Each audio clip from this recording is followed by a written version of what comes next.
నిన్ననే మేమందరం గౌరవ శాసనసభ్యులందరం కూడా అందుబాటులో ఉన్న వాళ్ళందరం కన్నెపల్లి పంప్ హౌస్ కాడికి పోయినాం. కాళేశ్వరం ప్రాజెక్టు ఎక్కడనైతే ఇవాళ మేడిగడ్డ బ్యారేజ్ ఉన్నదో అవతల 10 కిలోమీటర్ల ఇవతలకి కన్నెపల్లి పంప్ హౌస్ ఉన్నది. ఆడపోయి చూసినాం. దేశమంతా రాష్ట్రమంతానేమో వర్షాలు లేవు. మొత్తం 33 జిల్లాలలో 26 జిల్లాలలో వర్షాభావ పరిస్థితులున్నాయి. వర్షం తక్కువ పడ్డది. రైతు మొగులు దిక్కు చూస్తున్నాడు. కానీ అక్కడ పోతే 1,00,000 క్యూసెక్కుల నీళ్లు కిందికి పోతున్నాయి. ఎందుకంటే KCR sir project Kaleshwaram project ఎక్కడ కట్టిండంటే మొత్తం ఎక్కడన్నా సరే కరువు ఉన్నా వర్షం లేకపోయినా గోదావరిలో ఏ పాయింట్లనైతే నీళ్లుంటాయో అగో పాయింట్ దేవులాడి లెంకులాడి అక్కడ ప్రాజెక్టు కట్టిండు. నిన్న అక్కడ పోయి చూస్తే 1,00,000 క్యూసెక్కుల నీళ్లు కిందికి సముద్రంలకు ఉత్తగానే పోతా ఉన్నాయి. అందుకే నిన్న పోయి అక్కడ విజ్ఞప్తి చేసినాం రాష్ట్ర ప్రభుత్వానికి.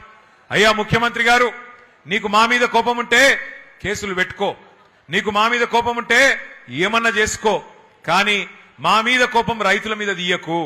ఇగో పంపు దగ్గర కన్నెపల్లి పంపు దగ్గర 1,00,000 క్యూసెక్కులు కిందికి పోతున్నాయి. ఆడ నువ్వు చేయాల్సిందల్లా 2 పంపులు చాలు చేస్తే చాలు, మొత్తం రాష్ట్రం అంతా సుభిక్షంగా అవుతుంది కాళేశ్వరం ప్రాజెక్టు వల్ల. దయచేసి ఆ పని చెయ్యు అంటే చేస్తలేడు. ఎందుకంటే ఆయనకు తెలుసు, ముఖ్యమంత్రి గారికి ఆయనకు తెలుసు, నీళ్ళు ఇచ్చినావనుకో యూరియా ఇయ్యాలి. మరి యూరియా ఇస్తే పంట వండుతుంది. పంట వండితే మరి మళ్ళా పంటలు కొనాలి. పంట కొంటే మద్దతు ధర ఇయ్యాలి. మద్దతు ధరిస్తే మళ్ళా బోనస్ ఇయ్యాలి. ఇక సప్పుడేక ఈ లొల్లెంత ఎందుకు, నీళ్లు లేకపోతే ఏ లొల్లి లేదన్నట్టు ఇవాళ నీళ్లు ఉండి కూడా పంటలను ఎండబెడుతున్నాడు, రైతులను ఇవాళ తొక్కుతున్నాడు ఈ రాష్ట్ర ముఖ్యమంత్రి రేవంత్ రెడ్డి.